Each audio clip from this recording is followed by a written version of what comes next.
In this week's parsha, we go through the Chagim. We go through the Chagim, the holidays. We start with Pesach, then we work our way to Shavuot, Rosh Hashanah, Yom Kippur, Sukkot, and then we finish with Shmini Atzeret. And if you notice, there's a certain progression going on here.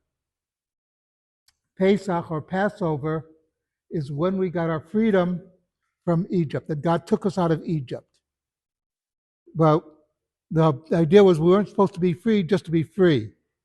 That is the next stage.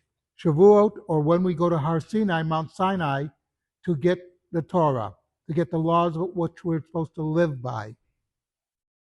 Then comes Rosh Hashanah, where we take an accounting of our year, because a free people is also a responsible people. Something very important. Yom Kippur is when we are judged. Again, an accounting for our year. What have we done? We have an accounting. How did we use this freedom that we've gotten? Sukkot, we're remembering being in the wilderness. We're also celebrating that we have the freedom, we have the laws to guide our freedom, and it comes together with Sukkot. And Shmini Atzeret, of course, which includes Simchat Torah, where we celebrate that we got the Torah. This is just a very brief overview, but it's something to think about. That tomorrow, of course, is July 4th, and what a lot of people miss about the American independence, there were a number of revolutions throughout history.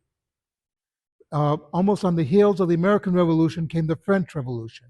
The French Revolution ended in a disaster. The Reign of Terror, eventually Napoleon. The French are very good at having constitutions. They had quite a few of them. We've had one constitution since 1789, and that's served us well. There have a few revisions, few additions, amendments to it, but it's basically the same constitution. What's important is that the Americans, when they went for independence, did not say, oh, we'll decide what to do later. The Americans had laws. An important issue also is, somebody pointed this out, that with the Declaration of Independence, Americans ceased being subjects of the king. They became citizens. There's a difference between being a subject and a citizen. A subject does what the king tells him. He's a subject. He's not responsible. A citizen is responsible for his actions. It's no accident that at the Constitutional Convention, the most quoted book at the Constitutional Convention was the Book of Deuteronomy. A lot of the laws concerning the president are actually based on the laws concerning a king. Okay, and that you see in Devarim or in Deuteronomy. The judges have to be of a certain moral perspective in Deuteronomy. And if you look at the Constitution, the constitutional qualification for a judge is that he be a good moral character. Doesn't say anything about a law degree. It says he has to be a good moral character.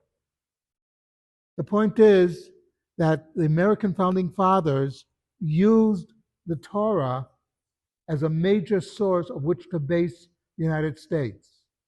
And it comes through the early laws and the Constitution and a lot of the ways they were looking at it. They dressed it up with Roman or Greek ideas, but it's basically the Torah, which is the foundation. And one last thing that we should be grateful for is the U.S. was the first country of the modern period, first non-Jewish country, in which Washington, in his famous speech to the Torah Synagogue, stated, not only do we allow you to be here, you have as much right to be here as I do. In other words, you are equal to everybody else. You're not a supplicant. So with that in mind, we should celebrate. I know there's a big Kiddush tomorrow celebrating the American Republic. totally big. Okay, so we have big Kiddush to celebrate in American independence.